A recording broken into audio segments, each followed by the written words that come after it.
Hello guys, dander and season 2 का episode 1 episode की शुरुआत होती है मोमो के साथ जो हॉट स्प्रिंग में कुछ अजीब और डरावने आदमियों के बीच फंस जाती है। वो धीरे धीरे उसकी तरफ बढ़ने लगते हैं तो वो अपने इनविजिबल हाथ इस्तेमाल करने लगती है, लेकिन तभी एक आदमी उसके हाथ पकड़ के उसे पानी में डुबो देता है। तभी अचानक से रोशनी चमकने लगती है और एक पत्थर सीधा उस आदमी के मुंह पे जा लगता है। हॉट स्प्रिंग का स्ट्रक्चर हिलने लगता है, सभी पैनिक करते हैं। मोमो भागने लगती है पर एक आदमी उसका पांव पकड़ लेता है। तभी दीवार उस आदमी पे गिर जाती है और हॉट स्प्रिंग टूट जाता है। टर्बो ग्रैनी कहती है ये जगह बहुत पुरानी थी, किसी ने मेंटेनेंस का ख्याल नहीं रखा, तो ऐसा होना ही था। मोमो शौक होती है तुम यहाँ कैसे?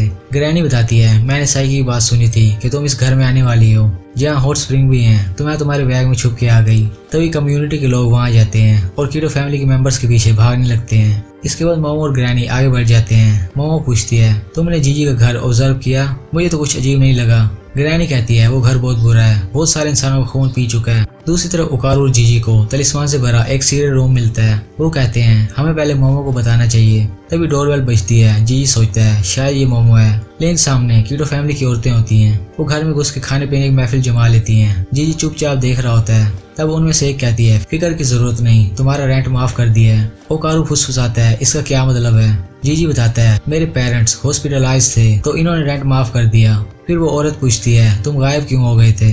जीजी कहता है मेरा दोस्त ये घर देखना चाहता था इसलिए उसे लेने गया था। वो औरत कहती है तुम फिर से कोई सुपीरियर मीडियम तो नहीं ले आए? और दूसरी औरतें भी शोर करने लगती हैं ये तुमने क्या किया, तुम हमारी रेपुटेशन खराब करने लगे हो। तो वो औरत गन निकाल लेती है। वो कहती है मेरे पास हंटिंग लाइसेंस है और ये पहाड़ी इलाका है, यहाँ हादसे होते रहते हैं, अगर किसी इंसान पे गलती से गोली चल गई तो। ये कहते ही वो जीजी पर गन तान लेती है। जीजी कहता है ऐसे गन ताने से तुम खुद मुसीबत में फंस सकती हो। तभी वहाँ पुलिस वाला आ जाता है और जीजी के लिए कोई उम्मीद नजर आने लगती है, लेकिन उसके पीछे ही कीटो फैमिली के मर्द आ जाते हैं। वो कहते हैं हॉट स्प्रिंग पे कम्युनिटी के लोग आ गए थे, हम अरेस्ट हो जाते अगर भागते नहीं, लेकिन ये पुलिस ऑफिसर हमारा आदमी है। वो उससे कहते हैं तुम्हारे होते हुए हमें फिक्र करने की जरूरत नहीं। फिर वो जीजी से पूछते हैं ये लड़का कौन है, झूठ मत बोलना। जीजी कहता है ये मेरा बेस्ट फ्रेंड है। आदमी ओकारुस कहता है इसकी फेवरेट गेम का नाम बताओ। जीजी घबराने लगता है कि इसकी जरूरत नहीं, तो वो आदमी कहता है तुम चुप रहो। ओकारू घबराने लगता है, लेकिन वो गैस मार के गेम का नाम बता देता है जो सही निकलता है क्योंकि दीवार पे गेम का पोस्टर लगा होता है। फिर औरत कहती है तुम्हारे साथ एक लड़की भी थी, वो कहाँ है? जीजी कहता है कौन सी लड़की? तो वो औरत कहती है तो तुम कब से हमसे झूठ बोलने की कोशिश कर रहे थे। दूसरी ओर मोमो सुशिनो श्राइन में पहुंच जाती है जहाँ एक लड़का सेल के सामने उल्टा खड़ा होता है। मोमो पूछती है ये क्या कर रहे हो? लड़का कहता है मैं पैसा कमाने के लिए बूट यूबर बनने की कोशिश कर रहा हूँ। फिर वो मोमो को श्राइन में सुशिनो को दिखाने ले जाता है जो असल में स्नेक की एक पुरानी स्किन होती है। मोमो डिसअपॉइंट होती है। लड़का बताता है लोग पहले जायंट स्नेक को पूछते थे जो एक वोल्केनो में रहता था। कहा जाता है अगर स्नेक को भूख लगती तो वोल्केनो फट जाता, तो इस चीज को रोकने के लिए लोग हर साल एक बच्चे की बलि चढ़ाते, जिससे इनाम में उन्हें हॉट स्प्रिंग भी मिलने लगे। वो लोग 200 साल तक उस शाम को बलि देते रहे। मोमो कहती है तो ये सिर्फ टूरिस्ट अट्रैक्शन है। वो लड़का बताता है हाँ मेरे बाप ने बताया था कि हमें ये स्टोरी सेल करनी चाहिए, इससे ये जगह टूरिस्ट अट्रैक्शन बन जाएगी और देखो तुम जैसे लोग यहाँ पर घूमने भी आ गए। मोमो कहती है इसकी माँ की। फिर वो वापस जाते हुए सोने लगती है। जब उन लड़कों को सच पता चलेगा तो वो डिसअपॉइंट होंगे। मोमो घर आते ही पूछती है तुम लोगों को भूत मिला या नहीं, लेकिन सामने जीजी और ओकारू की हालत बहुत खराब होती है। कीटो हेड अनाउंस करती है सारी तैयारी मुकम्मल है, अब फेस्टिवल शुरू होगा। मोमो उन आदमियों से लड़ती है, लातों और घोंसों की बरसात होती है।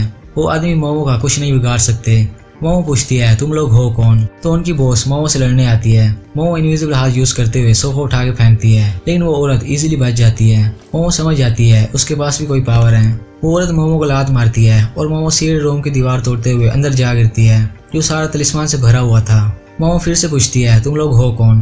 तो वो औरत बताती है हम कीटो फैमिली हैं, 200 साल से इस गांव की सुरक्षा के लिए हम लोग बलि देते आए हैं। ये घर बलि घर है जहाँ उस जायंट स्नेक को बलि देते हैं। जीजी की फैमिली में 3 मेंबर्स थे जो हमारे लिए एक परफेक्ट फैमिली थे, लेकिन तुम लोगों ने हमारा प्लान इंटरप्ट कर दिया। मोमो भागने की कोशिश करती है, लेकिन कीटो फैमिली उसे किक मार के वापस गिरा देते हैं। रूम रेस से भर चुका होता है और मोमो धंसने लगती है। तब जीजी और ओकारू उसकी मदद करने को आते हैं। मोमो ओकारू का हाथ पकड़ती है, लेकिन कीटो फैमिली उन्हें धक्का दे देती है और सब के सब उस रेत में गिर जाते हैं। इसके बाद सभी अंडरग्राउंड जगह में पहुंच जाते हैं जहाँ छोटे छोटे घर होते हैं। तभी वहाँ एक बड़ा सा बम आता है। कीटो फैमिली कहती है ये है हमारा लॉर्ड जिसे हम 200 साल से बलि दे रहे हैं। कीटो फैमिली कहती है इन तीनों को खा जाओ। ओकारू कहता है ये तो वही अर्थवर्म है जिसके बारे में मैगजीन में पढ़ रहा था। मोमो कहती है तो कहानी झूठी नहीं थी। कीटो फैमिली वॉर्म के सामने नाचते हुए प्रार्थना करने लगती है कि इन तीनों को खा जाओ, लेकिन वॉर्म कीटो फैमिली को ही पहले खा जाता है। मोमो, ओकारू और जीजी भाग के एक घर में छुप जाते हैं, लेकिन ओकारू खुद पे कंट्रोल नहीं कर पाता और ट्रांसफॉर्म हो जाता है। ओके गाइस, यही था पहला एपिसोड।